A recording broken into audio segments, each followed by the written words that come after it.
आज का हमारा विषय है मैरिज एंड फैमिली, यानी कि शादी और परिवार। ये दो अलग अलग बातें हैं जिनके विषय में आज हम परमेश्वर के कलाम से कुछ बातों को सीखने जा रहे हैं।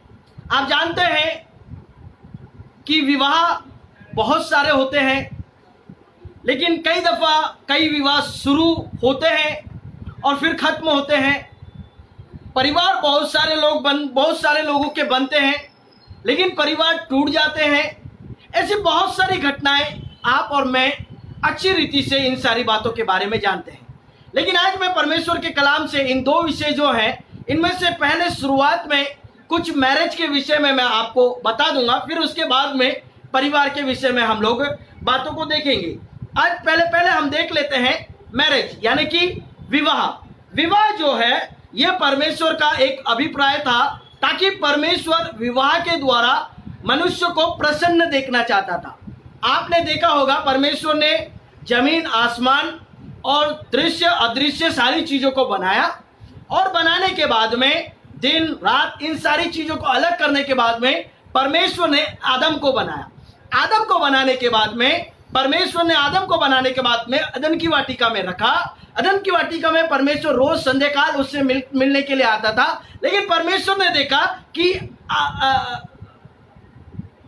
आदम का जो है किसी के साथ में मेल नहीं खाता है, आदम का मैच किसी के साथ में नहीं होता है। इसलिए परमेश्वर ने एक योजना बनाई, और योजना वो थी कि मैं इसके लिए इसकी ही पसली से निकालकर एक स्त्री को बनाऊंगा। जरा ध्यान से सुनिएगा, बड़ी साधारण बातें मैं आपको बताऊंगा, बहुत सीधी स्पष्ट बातें मैं आपको बताऊंगा। जरा ध्यान से सुनिएगा, आत्मिक माहौल लेकर आइएगा तो आपको समझ में आएगा। परमेश्वर ने आदम को बना दिया। आदम को बनाने के बाद में परमेश्वर ने देखा कि आदम का मेल किसी के साथ में नहीं होता है, और आदम थोड़ा मायूस सा या अकेला सा महसूस करता है। तो इसलिए परमेश्वर ने प्लान किया, और परमेश्वर ने आदम की वाटिका में आदम को रखकर उसके पसली से उसके लिए स्त्री बनाने की योजना बना ली, यानी कि महिला बनाने की योजना बनाई, जिसका नाम हवा।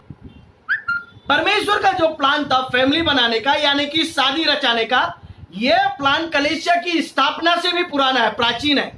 यस, लिसन केयरफुल, मैं जो आपको बता रहा हूं यह सही है कि परमेश्वर का यह जो प्लान था कलीसिया की स्थापना से भी पुराना है। परमेश्वर ने आदम को बनाने के बाद में परमेश्वर ने प्लान किया कि आदम अकेला है, इसलिए परमेश्वर ने हवा को बनाया, और इसलिए परमेश्वर इन दोनों को साथ में रखना चाहता था। परमेश्वर के वचन में ऐसा लिखा हुआ है, फलो फूलो। परमेश्वर चाहते थे कि परिवार बने, परमेश्वर चाहते थे कि बहुत सारे लोग उत्पन्न हो, परमेश्वर चाहते थे कि शादी के द्वारा जो आदम मायूस है वो खुश रहे। शादी परमेश्वर ने या फिर स्त्री परमेश्वर ने पुरुष को इसलिए दी ताकि वे दोनों खुशहाल जीवन जी सकें, लेकिन आज की दुनिया में थोड़ा उल्टा हो गया है। जहां कहीं आप जाएंगे आप यही बातों को सुनेंगे। पहले बहुत आनंदित था, लेकिन जब से पत्नी आई तब से बड़ा दुख है, तब से बड़ी समस्या है। ऐसी बहुत सारी बातों को आप जोक्स में और विभिन्न बातों में सुनते रहेंगे। लेकिन मैं आपको बताना चाहता हूं, आप मसीही लोग हैं, आप यीशु मसीह को जानने वाले लोग हैं। आपको परमेश्वर ने स्त्री इसलिए दी है ताकि आप आनंदित जीवन व्यतीत कर सकें, ताकि आप खुशहाल जीवन व्यतीत कर सकें। और ये शादी जो है ये आपकी अभिलाषाओं को पूर्ण करने के लिए नहीं, बल्कि परमेश्वर की योजना के तहत परमेश्वर ने इस प्लान को किया हुआ है। और मैंने जैसे पहले भी बताया आपको कि ये कलीसिया से भी पुरानी बात है, जो परमेश्वर ने इस बात को पहले से मुकर्रर कर रखा हुआ था। शादी, अब शादी जो है या इसके आगे की बातों को हम देखेंगे। शादी, विवाह के कारण या विवाह क्यों। पहली बात ऐसा लिखा हुआ है, विवाह परमेश्वर की आज्ञा का पालन करना है। विवाह जो है, मैरिज जो है, परमेश्वर की आज्ञा का पालन करना है। पढ़िएगा जेनेसिस 1:28, उत्पत्ति 1 और 28, उत्पत्ति 1 और 28, जेनेसिस 1:28। और परमेश्वर ने उनको आशीष दी और परमेश्वर ने उनको आशीष दी और उनसे कहा फूलो फलो फूलो फलो और पृथ्वी में भर जाओ और पृथ्वी में भर जाओ।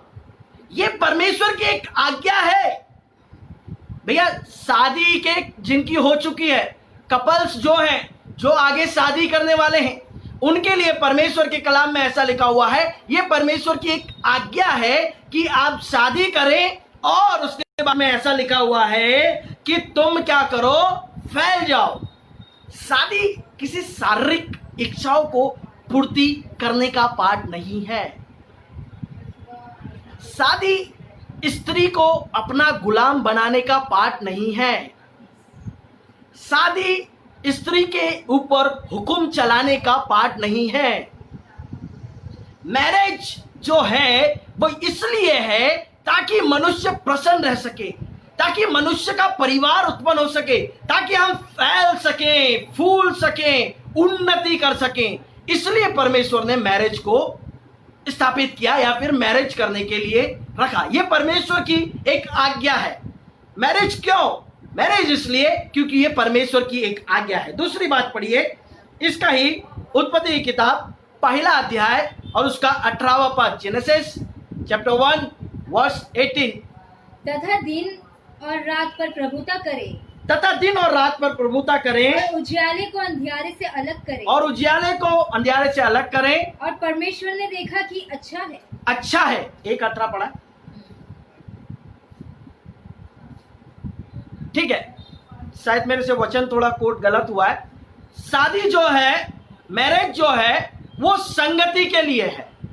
परमेश्वर चाहते थे कि लोग, हस्बैंड वाइफ, परिवार, इनकी एक संगति हो सके, फेलोशिप, परमेश्वर के साथ फेलोशिप, उसके बाद में आदम और हवा की फेलोशिप, इस प्रकार का एक फेलोशिप या की संगति हो, इसलिए मैरिज है। मैं आपको बता रहा हूं शादी क्यों या शादी करने के कारण क्या है।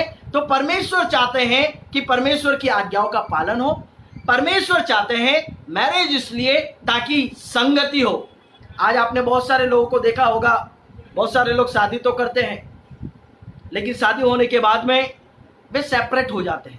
मैं आपको बताना चाहता हूं, सेपरेट होना परमेश्वर के प्लान में नहीं है। सेपरेट होना परमेश्वर के प्लान में नहीं है। सेपरेशन परमेश्वर के प्लान का पार्ट नहीं है। इसलिए आप हमेशा इस बात को याद रखिए कि परमेश्वर आपको जोड़ना चाहते हैं। शादी क्यों? शादी इसलिए है ताकि आप जुड़े रह सकें। उसके बाद में एक और बात को देखेंगे, विवाह का कारण, विवाह क्यों। पढ़िएगा सबोपदेशक की किताब 4 अध्याय उसका 9 से 11 तक। 1 से 2 अच्छे हैं। अब लिखा हुआ है 1 से 2 अच्छे हैं। हाँ, क्योंकि उनके परिश्रम का अच्छा फल मिलता है। क्योंकि उनके परिश्रम का अच्छा फल मिलता है। क्योंकि यदि उनमें से एक गिरेगा तो दूसरा उसको उठाएगा। परंतु हाय उस पर जो अकेला होकर गिरे। देखिए ये एक साझेदारी है। परमेश्वर ने आपको हस्बैंड वाइफ कर पति पत्नी कर इसलिए रखा है ताकि आप एक दूसरे के साथ में साझेदारी निभाएं, ताकि आप एक दूसरे के साथ में अपनी संगति को भरपूर रीति से निभाएं, ताकि एक गिरे तो दूसरा उसे क्या करे, उठाए। एक गिरे तो दूसरा उसको क्या करे, उठाए। 2 लोग एक साथ में रहें, यह परमेश्वर की योजना के तहत है, यह परमेश्वर के प्लान के तहत है, यह परमेश्वर का प्लान है। पढ़ेगा उत्पत्ति किताब 2 अध्याय उसका 24वां पद, जेनेसिस 2:24। इस कारण पुरुष अपने माता पिता को छोड़कर अपनी पत्नी से मिला रहेगा। देखिए यहाँ पर ऐसा लिखा हुआ है, पुरुष माता पिता को छोड़कर क्या करेगा, अपनी पत्नी के साथ में मिला रहेगा। परमेश्वर का जो प्लान है ना, परमेश्वर की जो योजना है ना, वह यह है कि स्त्री और पुरुष वे दोनों एक साथ में रहें। परमेश्वर का प्लान, परमेश्वर की योजना यही है कि स्त्री और पुरुष दोनों एक साथ में रहें। यहां पर लिखा हुआ है कि वे दोनों क्या करें, एक साथ में रहें, एक संगति में रहें, एक साझेदारी में रहें। मेरे भाइयों, मेरी बहनों, आप विवाहित हैं और जो सुनने वाले हैं या आगे आप शादी करना चाहते हैं, तो इस बात को हमेशा याद रखिए, परमेश्वर आपके विषय में मैरिज का प्लान इसलिए करता है ताकि आप साथ में रहें, सेपरेट होने के लिए नहीं, आपका अलगाव का जीवन जीने के लिए नहीं, आपको दूर करने के लिए नहीं। बहुत सारे लोगों का काम होता है शादियों को तोड़वाना, डाइवोर्स कराना, लेकिन मैं आपको बताना चाहता हूं, परमेश्वर कभी भी किसी डाइवोर्स से खुश नहीं होते। परमेश्वर कभी भी सेपरेशन से खुश नहीं होते। परमेश्वर यही चाहते हैं कि इंसान यानी कि पुरुष और स्त्री जो विवाहित हैं वे जुड़े रहें। और यहां पर कलाम में ऐसा लिखा हुआ है, अब वे दो नहीं बल्कि क्या हो गए, एक हो गए हैं। वे अपने माता पिता से, पुरुष और स्त्री माता पिता से अलग होकर वे क्या हो जाएंगे, एक मन एक तन हो जाएंगे। अच्छा, एक कब हो सकते हैं, एक कैसे हो सकते हैं, जब वे परमेश्वर में है। सेपरेशन जो है ना, जहां पर परमेश्वर नहीं है, जिस रिलेशनशिप में परमेश्वर नहीं है, वहां पर सेपरेशन होने का चांसेस बहुत हो जाता है। वहां पर सेपरेशन होने का या कि वहां पर अलगाव होने का, अलग होने का बहुत सारा चांसेस बढ़ जाते हैं। बहुत सारे लोग क्या करते हैं, स्त्री को अपनी गुलाम समझने लगते हैं, लेकिन मैं आपको बताना चाहता हूं, परमेश्वर ने स्त्री को आपका गुलाम नहीं बल्कि आपका सहकर्मी बनाया है। कलाम में लिखा हुआ, परमेश्वर के वचन में ऐसा लिखा हुआ है कि स्त्री का सर पति है और उसका सर परमेश्वर। यानी कि कहने का मतलब वो आपकी समानता में है। एक परिवार कैसे खुश रह सकता है? एक परिवार जो आपसी सम्मतियों को कर आपसी बातचीतों को कर निर्णयों को लेता है, वो परिवार खुशी परिवार है। जिसके अंदर सिर्फ पति की चलती है, या कई परिवार ऐसे हैं जिसमें पति शांत रहते हैं। बहुत सारे ऐसे लोग हैं, पति की चलती है, बैठ जाओ जी, बैठ गए, तो समझ जाओ पति की नहीं चलती, जहां पर वहां पर तकलीफ है। परमेश्वर चाहते हैं कि दोनों इक्वल रहें। आपके जो रिलेशंस हैं, आपकी जो फैमिली लाइफ है, उसमें परमेश्वर चाहते हैं, आपकी मैरिज लाइफ में परमेश्वर चाहते हैं कि दोनों मिलकर निर्णय लें। अगर एक ही का निर्णय चलता है या फिर किसी के पास में अपने लिए, जब तुम दो लोग एक तन एक मन हो चुके हैं, तो दोनों के बीच में कोई भी प्राइवेसी नहीं है। ऐसा नहीं, मैं क्या करता हूं मेरी पत्नी को नहीं मालूम, पत्नी क्या करती है पति को नहीं मालूम, पत्नी का क्या बैंक बैलेंस है पति को नहीं मालूम, पत्नी का क्या बैंक बैलेंस है पति ने क्या कपड़े खरीदे उसको नहीं मालूम, पत्नी ने क्या किया उसको नहीं मालूम। ऐसा जो परिवार है घातक है आपके लिए। यस, बड़े ध्यान से सुनिएगा, मैं खुदावन की हजूरी में आपके साथ में बात कर रहा हूं, और मैं चाहता हूं खुदावन यीशु मसीह मेरी सोच को, मेरे ख्याल को, मेरे विचारों को, या मेरे मुख से, मेरे मन से निकलने वाली बातों को मैं नासरी यीशु मसीह आपके नाम से खत्म करता हूं। आपकी आत्मा के द्वारा आप मुझसे बोलिए खुदावन, आपके पवित्र सामर्थ के द्वारा आप मुझसे बोलिए।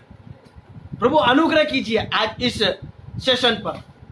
हाँ जी, परमेश्वर में अगर आप हैं और आपका कहीं ना कहीं आपने अपना प्राइवेट लाइफ बनाकर रखी है, पर्सनल लाइफ बनाकर रखी है, जो चीजें आपकी पत्नी को नहीं मालूम या पत्नियों ने ऐसा पर्सनल या प्राइवेट लाइफ बनाकर रखी है जो पति को नहीं मालूम, आप धोखे में हैं। एक दिन आपको तकलीफ हो सकती है, आपके परिवार में चिंताएं रहेंगी, आपके परिवारों में समस्याएं रहेंगी। अगर आप चाहते हैं कि परमेश्वर आपके परिवारों में रहें, अगर आप चाहते हैं कि आपकी मैरिज लाइफ सक्सेस हो, तो एक दूसरे के साथ में बातें करना शुरू कीजिए। यस, जी हाँ, अपनी वाइफ के साथ में बातें करना शुरू कीजिए। जी हाँ, अपने हस्बैंड के साथ में बातें करना शुरू कीजिए। जो आपकी गुप्त बातें हैं उनको उसके साथ में रखकर, सामने रखकर उन सारी चीजों को आप सॉर्ट आउट कीजिए। और परमेश्वर का जो प्लान है, परमेश्वर की जो योजना है मैरिज की, वो योजना यही है कि दो लोग एक रहें। एक कैसे हो सकते हैं? अगर मेरे शरीर पर मुझे कुछ भी आवश्यक लगने वाली वस्तु है, तो मैं केवल ऐसा नहीं कि मेरे शरीर को, जीभ को है तो वो शरीर को नहीं लगेगी, या सिर्फ मैं शर्ट पहन लूं तो पैंट पहनने की आवश्यकता नहीं है। आप दो जो हैं अब एक हो चुके हैं।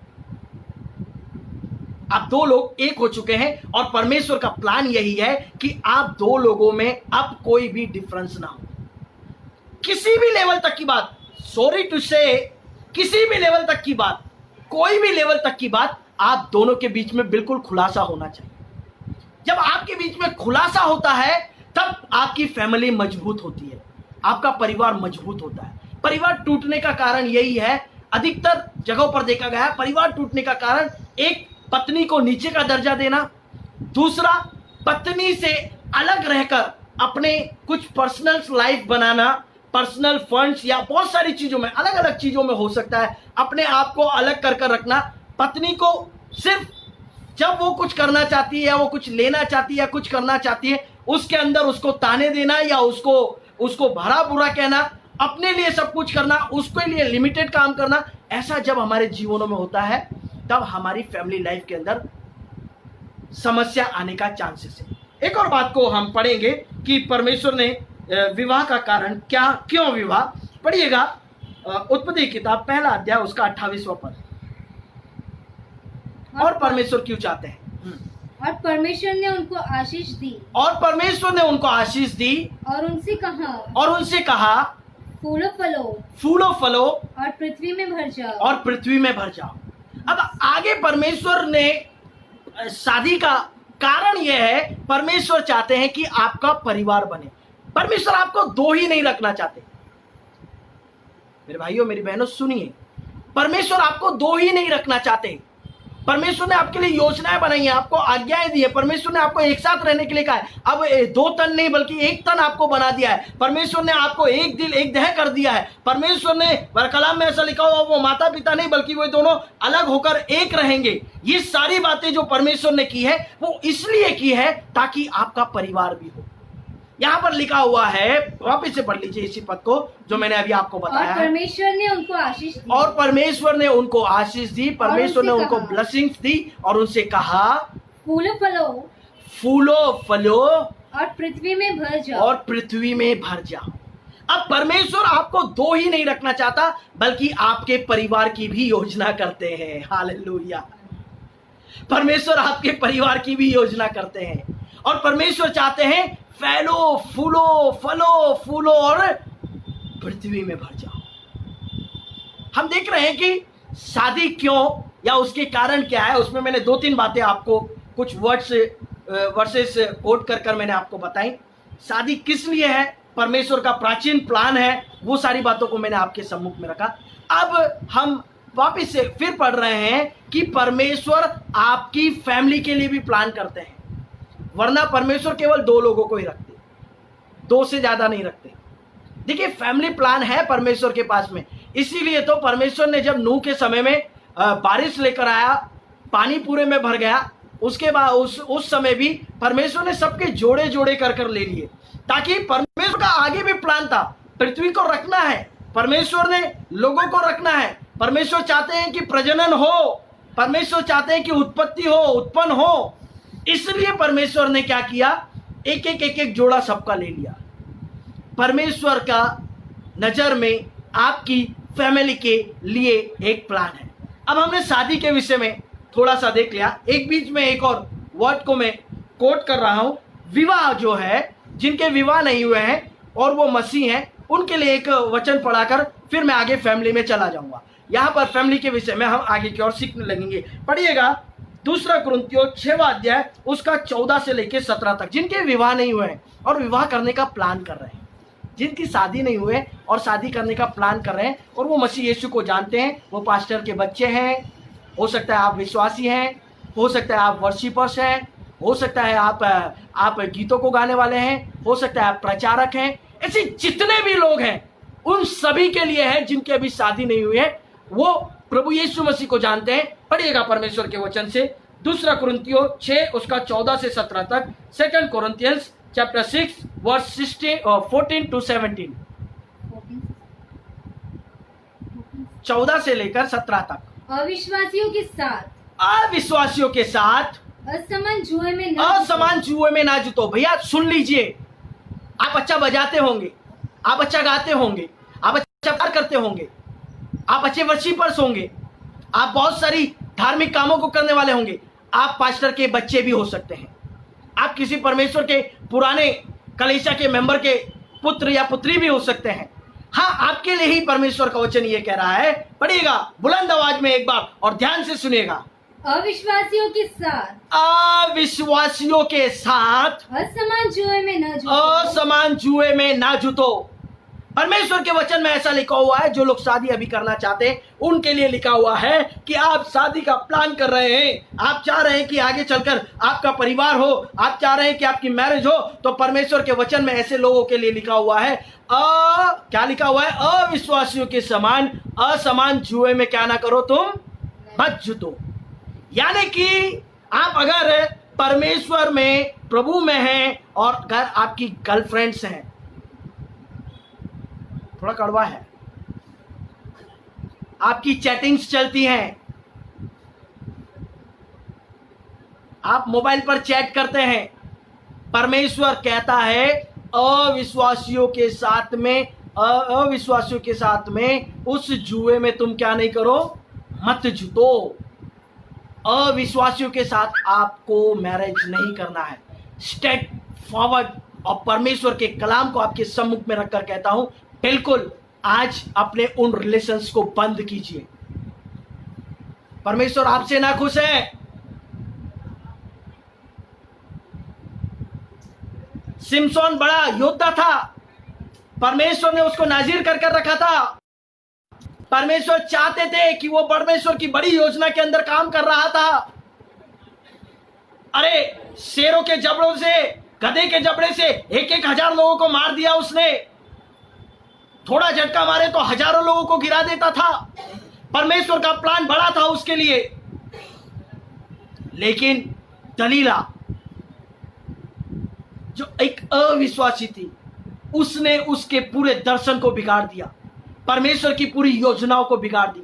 सुलेमान के विषय में लिखा हुआ है, फिर उसने गैर जातियों की स्त्रियों के साथ में विवाह किया या उनकी संगति की, और उन स्त्रियों ने जैसा वो करती थी, जिसकी आराधना वो करती थी, अपना सुलेमान का रुख जो है उनकी ओर मोड़ दिया। आज आपको लव यू लग रहा होगा, आज आपको सोनू बाबू ये बोलने में बहुत मजा आ रहा होगा, जानू बोलने में बहुत मजा आ रहा होगा, लेकिन सुनिए जवानों, सुनिए परमेश्वर के कलाम में, परमेश्वर के वचनों में को पढ़ने वाले, कलीसियाओं में आने वाले, प्रार्थनाओं को करने वाले जवानों, सुनिए, इस जुए में मत दो। ये चैटिंग जो है आपको सुनहरी लग रही है, लेकिन एक दिन आपके लिए घातक है। मैं ऐसे कितने लोगों को जानता हूं जिन्होंने अविश्वासी से शादी की। कई पास्टरों के बच्चों को मैं जानता हूं जिन्होंने अविश्वासियों से शादी की, बाद में 2, 4, 6 महीने, साल भर में उनके डाइवोर्स हो गए, स्त्रियां छोड़कर चली गई, या फिर उन पुरुषों को उन्होंने इतना टॉर्चर हो गया, इतना परेशान हो गए कि उन्होंने दम घुटने लगा उस मैरिज लाइफ के अंदर। इसलिए आज आपके पास में समय है। शादी बहुत अच्छी बात है, परमेश्वर का योजना है, कलाम में लिखा हुआ है, जिसने है ना, परमेश्वर के वचन में बहुत सारी स्त्रियों के लिए, या फिर परमेश्वर ने शादी के विषय में बहुत अच्छी अच्छी बातों को कह रखा है। लेकिन अगर आप अविश्वासियों के साथ संगति कर रहे हैं तो आप जरा सा सावधान हो जाइए। मैं थोड़ा जल्दी से जाऊंगा, पढ़िएगा परमेश्वर के कलाम को आगे। क्योंकि धार्मिकता और अधर्म का क्या मेल? धार्मिकता और अधर्म का क्या मेल जोल? आप धार्मिकता की बातें करोगे, वहां पर अधर्म है। अभी सोना बाबू बोलने में बहुत मजा आ रहा है, अभी अच्छे से आप बातें कीजिए, आपको स्वीटी सूटा ये सब बोलने में बहुत मजा आ रहा है, लेकिन आगे चलकर ये आपके लिए टॉर्चर हो जाएगा, या आपके लिए परेशानी की बातें हो जाएंगी। क्योंकि परमेश्वर के वचन में लिखा हुआ है, विश्वासी और अविश्वासी का क्या मेल, धार्मिकता और धार्मिकता का क्या मेल। हाँ पढ़िए। यह ज्योति और अंधकार की क्या संगति? अब ज्योति और अंधकार की क्या संगति हो? आगे। और मसीहत का बलियान के साथ क्या लगाओ? और मसीहत का बलियान के साथ क्या लगाओ? आप मैरिज करने के प्लान में हो तो आज अगर आपके दिमाग में ऐसी कोई भी बात चल रही है, परमेश्वर के सम्मुख में घुटने टेक कर आज उन रिलेशंस को आप खत्म कीजिए और प्रभु से कहिए, प्रभु तू जो मेरे लिए चुनेगा तूने जो मेरे लिए रखा है, चाहे वो कैसा भी हो, चाहे उसका कलर क्या हो, कलर, ये सारी चीजें मायने नहीं रखती। आपने जो मेरे लिए रखा है, मैं उससे ही मैरिज करूंगा, मैं उसके साथ में ही शादी करूंगा। ऐसा परमेश्वर के साथ में आप वाचा को बांधे। देखिए, मैरिज जो है ये परमेश्वर के प्लान में है, और जिनकी मैरिज जो टूटने की कगार पर है, आज टॉकिंग, आप बात करना शुरू कीजिए। एक दूसरे के साथ में कम्युनिकेशन आपका आना चाहिए। स्त्री और पुरुष के बीच में कुछ भी छुपा हुआ नहीं रहना चाहिए। आप जो करते हैं, जहां जाते हैं, आप एक आवाज देते जाइए अपनी वाइफ को, सुनो मैं जरा यहाँ पर जाकर आता हूँ, बता कर जाइए, उसको अच्छा लगेगा। स्त्री कुछ कर रही है, वो अपने पति को बताकर करे। आप दोनों के बीच में कुछ भी छुपा हुआ नहीं रहना चाहिए, ताकि आपकी फैमिली लाइफ जो है वो आगे की ओर चले, ताकि आपका पारिवारिक जीवन जो है आगे की ओर चले। परमेश्वर ने केवल शादी तक सीमित नहीं रखा है। अब शादी के बाद में परमेश्वर का प्लान है परिवार। अब परिवार के विषय में सुनेंगे, परिवार के विषय में। परमेश्वर ने परिवार के लिए एक बड़ा प्लान रखा है, लेकिन आपकी शादी जो है परमेश्वर के भय में है। पति परमेश्वर के भय में है, पत्नी परमेश्वर के भय में है, बच्चे परमेश्वर के भय में है, तो आपका परिवार सुखी परिवार रहेगा। जी हाँ, अगर पति के जीवन में परमेश्वर का भय नहीं है, वो किसी भी प्रकार के कामों को कर रहा है, वो किसी भी प्रकार का अपना जीवन जी रहा है, आपका परिवार में खुशहाली आने का चांसेस बहुत कम है। पत्नी अपनी मर्जी से चल रही है, परमेश्वर का डर, परमेश्वर का भय नहीं है, मुश्किल है आपके परिवारों में। बच्चों में परमेश्वर का भय नहीं है। ये तीन जो पार्ट है परिवार बनाने के लिए, बहुत सारे लोगों को लगता है गाड़ी, बंगला, मोटर, कार ये परिवार है। नहीं, वो सुविधाएं हैं। परिवार जो है पति, पत्नी और बच्चे, ये तीन लोगों के अंदर परमेश्वर का अगर भय है, परमेश्वर का डर है, तो आपका परिवार खुशहाली की ओर और बढ़ रहा है। अब एक खुशी परिवार कैसा होता है, एक मसीह परिवार कैसा होता है, एक मसीह परिवार क्या होता है, एक आदर्श परिवार क्या होता है, उसके विषय में आज थोड़ी सी बातों को मैं आपके सम्मुख में रखूंगा। आपके सम्मुख में कुछ 2-3 बातों को रखूंगा। जैसे कि मैंने आपको बताया कि परिवार जो है पति, पत्नी और बच्चे, इनमें परमेश्वर का भय है। और इस परिवार जो है, ये परिवार जो है, जिस परिवार की नींव, सुनिए, जिस परिवार की नींव, फाउंडेशन परमेश्वर के भय पर रखी गई है, हालेलुया, जिस परिवार की नींव, सुनिएगा, जिस परिवार की नींव, फाउंडेशन परमेश्वर के भय पर रखी गई है, वो आदर्श परिवार है, वो खुशहाल परिवार है। आपके परिवार की नींव जो है ना, वो परमेश्वर के भय पर रखी जानी चाहिए। जहां पर आपके बच्चे डरते हैं, अरे मेरे मुझसे कुछ गलत हो गया तो परमेश्वर नाराज होंगे, अरे मैं ज्यादा पबजी में लगा रहूंगा तो परमेश्वर मुझसे नाराज होंगे, अरे मैं ज्यादा टीवी में लगा रहूंगा परमेश्वर मुझसे नाराज होंगे, अरे मैं लड़कियों की ज्यादा संगति करूंगा परमेश्वर मुझसे नाराज होंगे, लड़कियां, अरे मैं ज्यादा लड़कों की संगति करूंगी परमेश्वर मुझसे नाराज होंगे।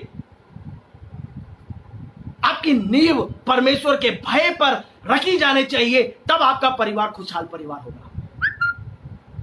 और आपके पति जो हैं, वो जो भी काम कर रहे हैं, उनको इस बात को ध्यान में रखना है, नहीं मेरा परमेश्वर मुझे देख रहा है, मेरा परमेश्वर मुझे देख रहा है, मुझे परमेश्वर के भय में रहना है। बाहर में किसको देख रहा हूं, बाहर में किन कामों को कर रहा हूं, बाहर में किस कामों को कर रहा हूं, उन चीजों को देखना है। आपके बच्चे जब आप माता पिता के जीवन में परमेश्वर का डर देखेंगे, तब वह परमेश्वर के भय में रहेंगे। एक सेकंड देना।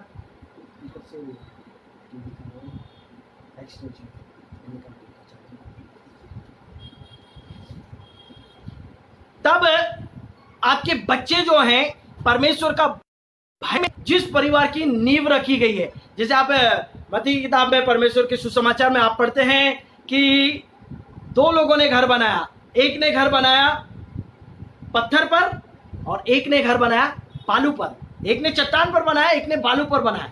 जो चट्टान पर घर बनाया उसके लिए लिखा हुआ है, आंधी आए, तूफान आई, मह बरसे, बहुत हवाएं चली, बहुत सारी कुछ हुआ, लेकिन वो उस घर को गिरा नहीं पाई, क्योंकि वो चट्टान पर बनाया गया। जिनके घर परमेश्वर के भय पर बने हुए हैं ना, परमेश्वर के डर में बने हुए हैं, परमेश्वर के भय में, फेर में बने हुए हैं ना, उनके घरों पर बीमारियां आने दो, कुछ नहीं होता, चिंताएं आने दो, कुछ नहीं होता। फिक्रे आने दो, परेशानी आने दो, कुछ नहीं होता। उनके बच्चे के सामने जब नशीली चीजें आती हैं तब उनके बच्चे बोलते नहीं, हमारे जीवन में परमेश्वर का डर है, हम इन नशीली चीजों का सेवन